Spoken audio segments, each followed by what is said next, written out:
Celebrities have become the focal point of modern society.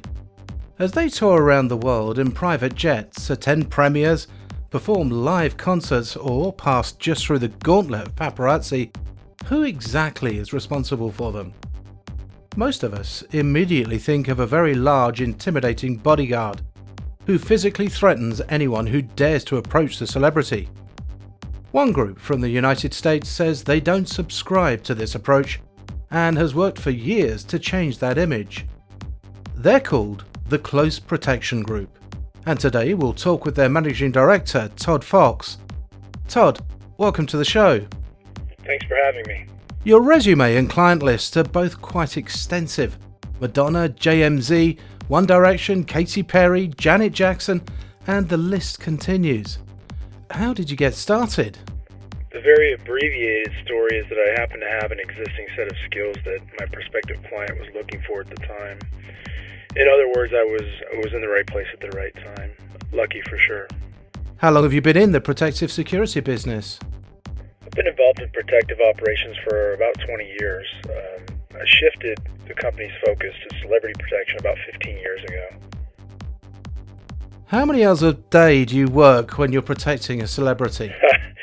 The hours are virtually endless.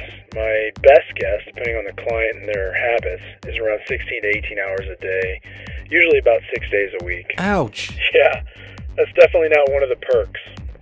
How many frequent flyer miles do you have? More than I need and not enough time to use them. You're not a very big guy, are you? How much do you weigh? What's your background? I was wondering when that question was going to pop up. It's usually one of the first questions I get. It's unusual, I understand, to see a guy who's 5'10" and 180 pounds working in celebrity protection. It doesn't quite match the perception. To answer your question, my background is military, law enforcement, special ops, and professional fighting with a ton of ongoing training. What type of skills do you need to become a celebrity bodyguard? Generally speaking, you should have some type of formal protective security training course, protective and evasive driving training, combat shooting, threat assessments. That's a pretty good base to start with. From there, you might want to consider more advanced training like hostage survival, breaching, stress inoculation, defensive tactics, and maybe even interviewing or interrogation techniques. I understand that you wrote the first book on tour security. Is that correct? It is. Nothing existed in writing for a job that had been around for more than 50 years, and I wanted to establish some of the basic principles and functions of the position for people who are interested in the job. I saw on your website that you have a formal training academy. What's the difference between what's in the book and what's taught at the academy? They're totally different.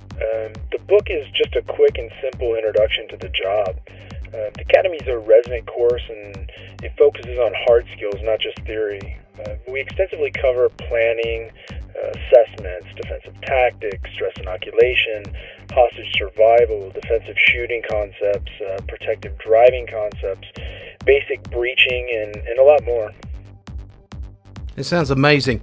I'm sure it's also expensive and time-consuming. It definitely requires a commitment, but it's pretty reasonable considering the amount of training and types of skills you learn at the academy. And that's not to mention the quality of instructors that you're getting. We just started an online training program, and it's extremely affordable and doesn't require any physical commitment or time commitment that the academy does. It may be the best bang for the buck in security training. Can anybody take courses through the online training program?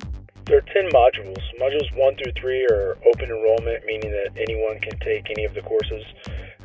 In fact, they're ideal for protective security professionals, but they also work very well for business travelers and parents protecting children.